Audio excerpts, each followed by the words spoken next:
지금 이 비유는 제가 잠시 추격해서 설명을 드리자면, 원래 이 포도밭에 주인이 있었어요. 이 주인이 가만히 생각을 하다가 이 밭을 다른 농부들을 일하게 하고 새를 주자.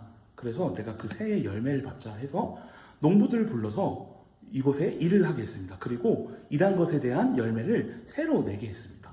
어느 날 멀리 갔다가 이제 열매를 거둘 때가 돼서 돌아와서 자기의 그 밭의 주인은 자기 종들을 농부에게 보내요. 이제 열매를 걷어서 그 새를 받아와라 라고 자신의 종들을 보냅니다. 근데 농부들이 그 밭의 주인에게 새를 줘야 되는데, 그 열매를 줘야 되는데, 열매를 주긴커녕 그 보낸 종들을 어떻게 했다고 나오죠? 때렸다고 나와요. 때리고 심지어 돌을 던지고 죽였다고 나옵니다. 왜 종들은 그렇게 행동했을까요? 주인이 보낸 종들에게 농부들은 왜 그렇게 행동했을까요? 이 밭의 소유가 내 것인 줄 알았던 것입니다. 이 밭의 소유가 내 것인 줄 알았던 거예요. 첫 번째는. 두 번째는 무엇일까요? 분명히 밭의 소유가 내 것인 줄 알았더라도 종들을 통하여 원래 주인이 있었지. 저 종들을 보니까 내가 생각났다. 이 밭의 소출을 내가 얼마를 떼어줘야 되는 그 주인이 있었지라고 그 주인을 인식해서 써야 돼요. 근데 그 종을 봄에도 불구하고 이들은 어떻게 하죠? 때려서 죽여요. 즉, 그 종들을 때려 죽였다는 것은 지금 주인의 권위를 무너뜨린 것입니다. 원래 있던 밭의 주인의 권위를 무너뜨린 것. 우리나라도 왜 예전에 역사들을 보면은 외국의 사신들을 보는데 그 사신을 어떻게 대접하느냐가 그 왕을 어떻게, 그 나라와 그 왕을 어떻게 대하느냐에 대한 인식이잖아요. 이것처럼 자신의 종을 보냈는데 그 종들을 때렸다는 건 그 주인에 대한 태도입니다. 역대하 36장 15절로 16절 한번 읽어보겠습니다. 시작.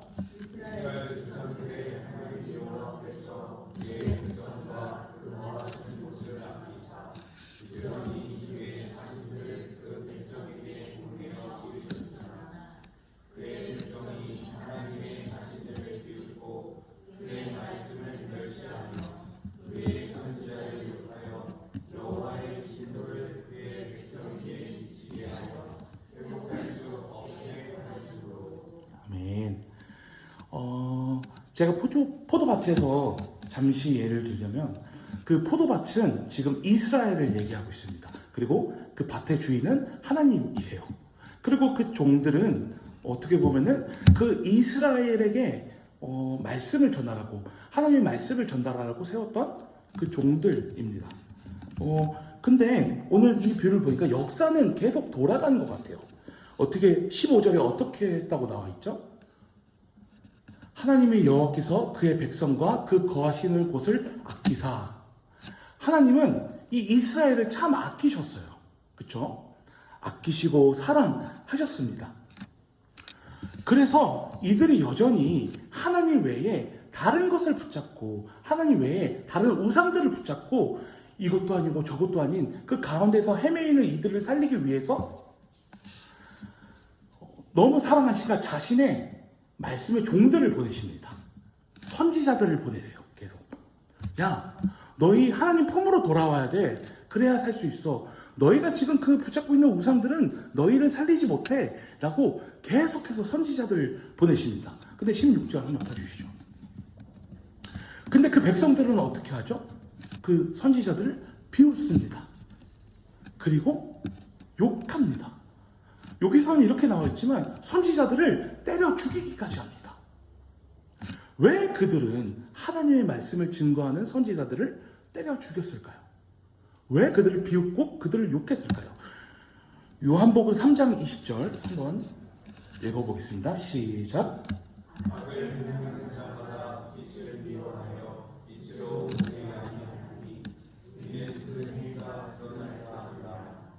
아멘. 여러분, 더러운 것을 이불 가운데 감춰져 있을 땐 몰라요. 그렇죠? 더러운 것을 막 넣은 방이 불이 꺼져 있을 땐 모릅니다. 근데 그 방에 불을 켜면 어디에 어떻게 쓰레기가 있고 얼마나 더러운지를 알게 돼요. 지금 왜 사람들은 선지자들이 왔을 때 그들을 멸시하고 그들을 욕했는가? 그 하나님의 말씀, 그 세상에 비친 하나님의 말씀이 이곳 가운데 뿌려졌을 때에 자신들의 내면 안에 있던 어떻게 보면 감추고 타협했던 그 죄악들이 낱낱이 드러난 거예요. 선지자들이 선포한 그 말씀을 통하여. 나는 이대로 편하게 살고 싶은데, 이대로 우상을 갖고 그냥 우상을 품에 안고 그냥 편한 대로 살고 싶은데, 선지자들이 어느덧 와서 그 말씀을 전했을 때 괜히 꺼림칙한 거예요. 왜? 그런 거 있잖아요, 여러분. 제가 예전에 예수님 처음 믿었을 때 이제 친구들 술자리를 처음 가면은 술 안 먹는 저를 엄청 욕했어요. 왜요? 괜히 앉아가지고 저거 예수님 믿는다고 치고 괜히 막 술 이렇게 따르면 난 괜찮다 이러고 하니까 얼마나 꼴보기 싫겠어요. 예? 아유 술맛 떨어져 막 이러면서 저를 엄청 그러더라고요. 그 사람들은 생각보다 자신들이 하는 행위를 따라오지 않을 때 그것들을 되게 탐탁치 않게 여겨요. 왜요? 한편으로 그런 생각이 드는 것입니다. 쟤는 왜 저렇게 살지? 쟤는 어떤 기준 때문에 저렇게 하지? 자신들이 옳다고 생각한 이 기준이 흔들리는 거예요. 야, 다 같이 이렇게 사는데 왜 쟤만 잘났다고 저래? 선지자들이 와서 말씀을 전했을 때 모든 사람들이 야, 그래, 이게 맞지? 원래 이렇게 사는 게 맞지? 하나님 있지만 우리가 살려면은 어느 정도 살려면은 그래도 이 바알한테도 어느 정도 굽신굽신 거려야 우리의 배도 채우고 그러잖아. 우리가 모두 다 그렇게 사는 거잖아. 원래 하나님 믿어도 라고 했는데 어느 선지자들이 와서 너네 그렇게 살면 망해. 너네 그렇게 살면 생명이 없어. 너네가 따라가는 그 길에는 전혀 하나님의 그 생명이 없고 하나님이 기뻐하시지 않아 라고 말하니까 너무 이게 거북스러운 거예요. 자신들이 꽁꽁 감췄던 내면 가운데 꽁꽁 감췄던 그 죄가 낱낱이 빛으로 밝혀지니까 모든 인간들이 마치 그 오징어 잡이 배에 밤에 그 전구를 보고 오징어들이 따라온다면서요. 그걸 주광성이라고 하더라고요. 모든 인간들은 주죄성이라는 게 있습니다. 모두 하나님을 모르는 모든 사람들은 그 죄를 향하여 미친 듯이 자신들이 어디로 향하는지 모르고 어디로 끌려가는지도 모르고 그 죄를 향하여 가는 본능이 있습니다. 그런데 선지자들 그 말씀이 뿌려진 곳에는 그것을 거부하는 능력이 있는 것입니다. 그렇기 때문에 자신들을 멈칫하게 하는 그것이 익숙하지 않은 거예요. 너무 불편한 거예요. 여러분, 그리스도인으로 살 때 때로는 우리는 세상 가운데서 재수없다라는 말을 좀 들어야 되는 것 같아요. 야, 쟤는 뭐가 잘났다고 저렇게 살아? 쟤는 뭐 때문에, 야, 남들 다 저렇게 하는데 쟤는 왜 이렇게 뭐 자기 혼자 생님처럼 정직하다고 막 저래? 세상 가운데서 때로는 우리는 재수없다는 소리를 들어야 돼요. 여러분, 세상 가운데서 재수없는 게 낫지 우리한테 생명이 없는 것보다는 재수없는 게 낫지 않습니까? 마태복음 37장 39절 한번 같이 읽어보겠습니다. 후에 자기 아들을 보내어 이르되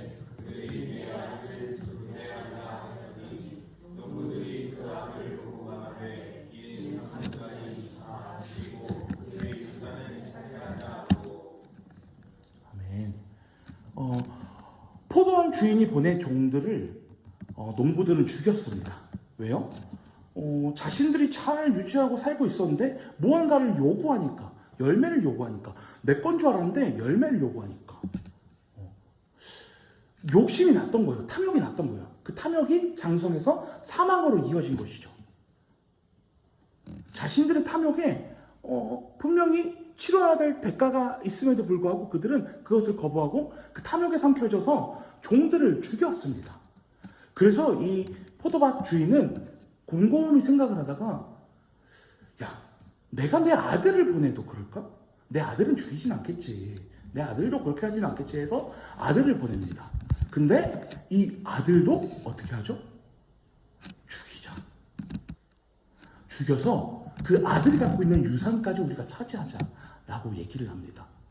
근데 우리가 여기서 알 수 있는 것은 이들은 이 포도밭에서 일하는 농부들은 지금 오는 사람이, 마지막에 온 사람이 그 포도밭의 주인의 아들인 걸 알았나요? 몰랐나요? 알았습니다. 농부들이 그 아들을 보고 말하되, 그 아들을 보고 말한 거예요. 야, 저기 그 포도밭 주인의 아들이 온다. 우리가 저 아들을 죽이고 저 사람이 갖고 있던 그 유산까지 우리가 받자. 라고. 그들이 갖고 있던 탐욕이 이제는 자신을 삼킨 것입니다. 여러분, 바리새인들, 지금 이 비유는 사실 바리새인들 앞에서 예수님이 하신 말씀이에요. 그래서 이 포도밭에서 일하는 농부들은 바리새인들이라고 볼 수 있습니다. 여러분, 바리새인들은 예수님이 끊임없이 일으키신 이적과 기적과 표적을 듣고 봤어요. 그러면서 자연스럽게 자신들이 봤던 그 율법, 구약의 말씀들이 생각났을 거예요. 저거 어디 선지서에서 저거 했던 건데? 이사야가 말했던 것 같은데 저거? 저거 어떤 선지자가 저렇게 말했던 거 아니야? 저거 우리 눈앞에서 하네? 라고 하면서 바리새인들은 예수 그리스도를 보면서 생각했을 거예요. 야, 저 사람이 하나님이 보낸 건 맞는 것 같은데 근데 왜 받아들이지 않았을까요? 자신들이 누리고 있는 권력, 자신들이 지금 충분히 누리고 있는 이것들을 빼앗길까 봐입니다. 자신들이 움켜쥐고 있는 이 탐욕과 이 권력을 예수 그리스도 때문에 빼앗길까 봐 죽자 살자 그 예수 그리스도를 거부하고 배척하는 거예요. 모른 척하는 거예요.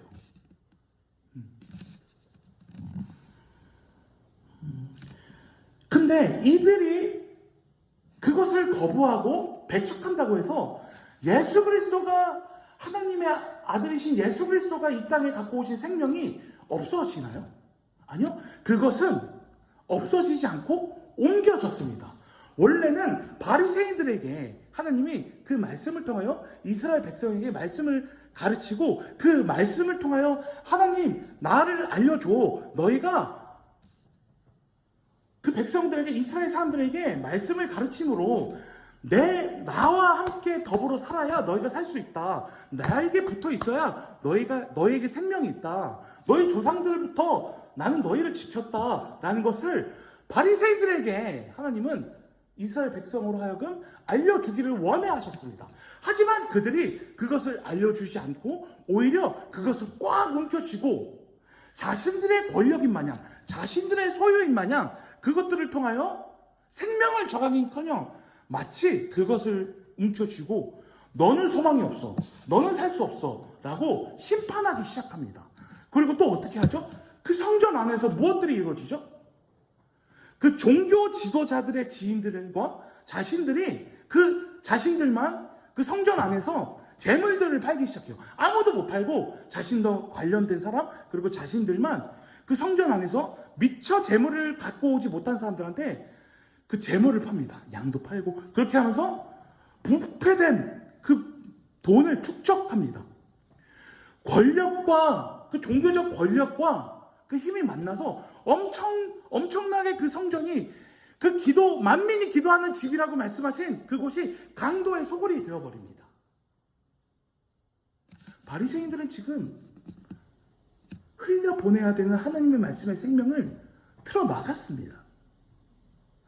그렇다고 해서 하나님의 생명이 틀어막아지나요? 아니요. 오히려 그것은 다른 곳에서 솟구치기 시작했습니다. 우리 마태복음 21장 40절부터 41절 한번 읽어보겠습니다. 시작.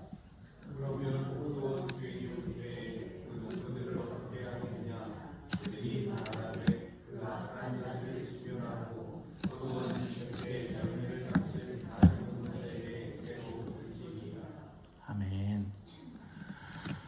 그 농부들이 이제는 생명으로 오신, 그리고 그 아들이 와서 아들조차 죽이려고 하니까 이제는 다른 농부들을 부릅니다.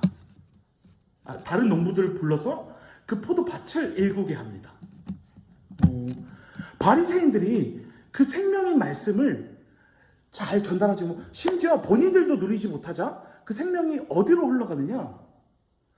그들이 정죄했던, 이들은 소망이 없다, 이들은 하나님의 말씀이 갈 수 없다, 이들에게는 구원이 없다라고 말한 병자들과 세리, 창녀, 이들이 죄인이라고 일컬었던 자들에게 그리스도의 구원이 선포됩니다. 다른 곳에서 열매를 맺기 시작합니다. 이 포도밭을 다른 곳에 옮기신 것입니다. 이 포도밭을 너희가 이제 그곳에서 열매를 맺어라. 그 열매를 취하라. 그 열매로 하여금 너희가 기뻐하라. 이 밭의 주인이신 하나님을 기뻐해. 그 생명을 취해. 그 포도밭의 그 열매의 소출을 너희가 누려라고 하면서 이 종교 지도자들이 아닌 죄인들이 누리게끔 하십니다. 근데 여러분, 죄인들이라 누린 것이 아닙니다. 그저 죄인이란 신분 때문에 누린 것이 아닙니다. 이것은 무엇을 뜻하냐? 하나님의 열매는 권위로서 누릴 수 있는 것이 아닙니다. 왜 죄인들이 더 크게 그 구원의 감격에 기쁘고 그 구원에 빠져들고 그 은혜를 취하였을까요? 바리새인들과 종교 지도자들은 이미 자기에 의해 취해서 자기에 의해 배부른 자들이었습니다. 야, 우리 이 정도면은 알아. 우리 이 정도 혈통이면은 충분히 하나님이 선택했으니까 우리에게 구원이 따는 당상이야 라고 자신들에 의해 배불렀던 사람들이에요. 근데 이때 당시에 죄인들은 어떤 사람들입니까? 의라고는 없어요. 자기 의라고는 없습니다. 자신 스스로가 봤을 때 자신은 소망도 없고 오직 자신들이 귀로 들었던 익히 소문으로만 들었던 그리스도가 누구를 회복시켰대, 그리스도가 저 죄인을 회복시켰대라는 소식을 듣고 그 그리스도가 나에게도 온다면, 그 그리스도가 나에게도 와서 나를 한 번만 만져준다면, 그 그리스도가 나에게 와서 너도 나를 따라오라 한마디만 해주신다면 난 그걸로 족하다는 그 갈망이 그 죄인들과 그 병자들에게 있었습니다. 권위로서 누린 것이 아니라 그 죄인들의 갈망이 그것으로 하여금 그들이 구원을 누리고 구원의 감격에 기뻐하게 했습니다.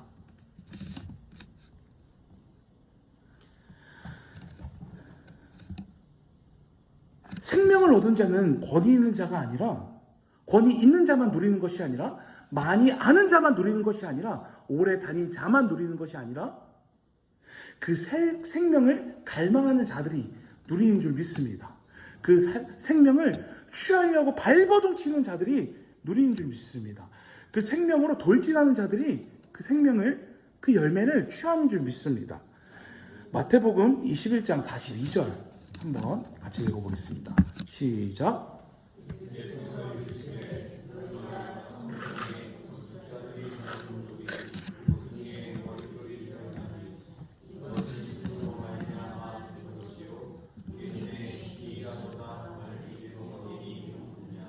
아멘. 자신들의 권위와 자신들의 의에 배부른 바리새인들은 그 예수 그리스도가 하나님의 아들로 오신 예수 그리스도를 버렸습니다. 그를 배척하고 그를 죽이려고 했습니다. 그리고 심지어 그를 십자가에 매달았습니다. 처참히 하나님을 안다고 한 자들로 하여금, 그 건축자들로 하여금 예수 그리스도는 무참히 버려지셨습니다. 근데 그 돌을, 하나님을 안다고 그 건축자들, 그 성전을 책임진다고 한 그 건축자들, 바리새인들로 하여금 버려지신 예수 그리스도를 하나님이 들어 올리셔서 가장 높은 곳에 올리셨습니다. 이것은 원래 하나님의 계획과 의도셨습니다. 그래서 그 성전에 모퉁이 돌로 삼으셨습니다. 모퉁이 돌은 어떤 것일까요, 여러분? 여러분이 지금 생각하시는 모퉁이 돌은 어떤 것입니까? 이때 당시에 모퉁이 돌은 그런 거라고 해요. 그 건물을 지을 때 돌 하나를 딱 놓으면은 그것이 기준이 돼서 네모 반듯하게 생겼다고 합니다. 그래서 그것을 기준으로 모든 면이 생긴다고요. 이 벽이 생기고, 왼쪽 벽이 생기고, 오른쪽 벽이 생기고 해서 면이 생기고, 또 이쪽에도 모퉁이 돌이 생겨서 이 기준, 그러니까 건물을 세우는 기준이 된다고 합니다. 이 모퉁이 돌이 찌그러지면 어떻게 될까요? 건물이 무너지거나 이상하게 공사되는 거예요. 예수 그리스도께서 모퉁이 돌이 되셨다는 것은 지금 하나님의 아들로서 구원의 기준으로 이 세상에 오셨다는 것을 말합니다.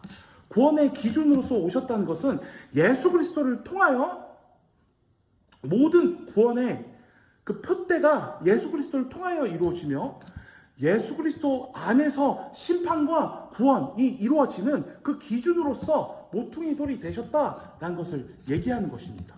그리하여서 모퉁이 돌이신 예수 그리스도를 통하여 모두가 이어지는 것입니다. 우리가 이어지는 것입니다. 다니엘서 2장 34절부터 35절을 제가 한번 읽어드리겠습니다.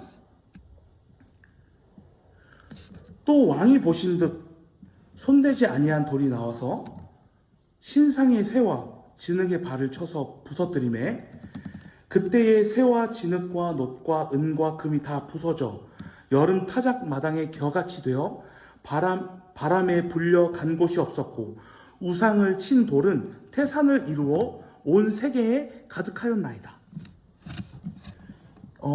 이 말씀은 이때 당시에 느부갓네살 왕이 한 꿈을 꿨습니다. 한 신상이 크게 선 꿈을 꿨어요. 근데 그 신상이 좀 이루어진 모양이 좀 이상해요. 발 부분은 뭐 진흙 같기도 하고, 그 다음에 뭐 쇠로 이렇게 돼 있기도 하고, 동과 은과 금 이런 모양으로 이렇게 서 있었습니다. 큰 동상이. 근데 어느덧 저기서 한 돌이 굴러와서 그 동상을 발을 쳐서 무너뜨리는 거예요. 느부갓네살 왕이 이게 무슨 꿈일까? 찝찝한데 라는 그 생각을 갖고 있을 때 다니엘이 와서 그 꿈을 해석해 줍니다. 그 동상은 무엇을 말할까요? 우리가 익히 알고 있는 모든 제국을 말합니다. 뭐 로마와 바벨론과 아수르와 모든 이 땅에 이스라엘을 제외한 열방, 이 세계의 열방 가장 힘이 센 국가들을 얘기합니다. 근데 허무하게도 그 돌 하나에 그 세계를 제패하는 그 제국들이 열국들이 무너진 것입니다. 그 돌 하나에. 이 돌은 무엇을 상징할까요? 오늘 이 버려진 모퉁이 돌이신 예수 그리스도를 얘기하고 있습니다. 예수 그리스도께서 그 모든 우리가 생각한 기준, 사람들이 생각한 기준, 모든 열국들이 생각한 기준, 사람이 만든 제국을 무너뜨리시고 이제는 하나님 나라의 기준이 되셔서 그 하나님 나라의 기준의 모퉁이 돌로서 새로운 하나님 나라의 질서와 새로운 하나님 나라의 모습을 만들어 가심을 선포하시는 것입니다. 그래서 우리는 하나님 나라에 대한 부분들을 예수 그리스도를 통하여 배울 수 있습니다. 다른 부분들이 아니라 탐욕으로 일구어진 다른 세상이 아니라 하나님 나라의 모퉁이 돌, 그 기준 되시는 예수 그리스도를 통하여 하나님 나라를 배워갈 수 있습니다. 그분이 우리 안에 거하실 때에 우리는 이제 그 모퉁이 돌 대신 예수 그리스도를 통하여 모든 것들이 재정렬됩니다. 모든 기준이 서게 됩니다.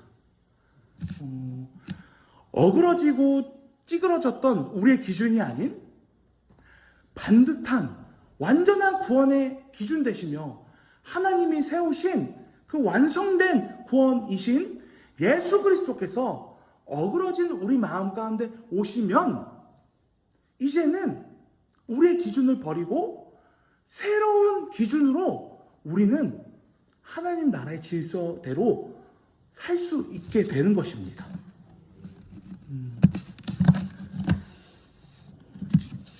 말씀을 맺겠습니다.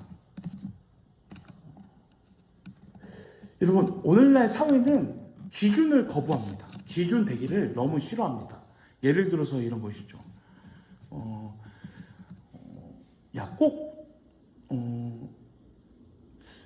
이렇게 하라는 법이 있어?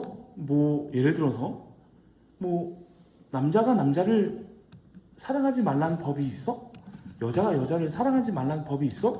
내가 좋을 대로 하면 되는 거 아니야? 내가 감각대로 취할 대로 되면 되는 거 아니야? 남들한테만 피해 안 주면 되는 거 아니야? 라는 생각들을 갖고 있습니다. 그것은 기준을 탈피하려는 시도입니다. 그렇죠? 세상 사람들은 기준을 싫어해요. 왜요? 제가 앞에 말씀드린 것처럼 끊임없이 그 죄를 향하고 싶은 그 탐욕으로 일구어진 죄를 향하고 싶은 그 마음 때문입니다.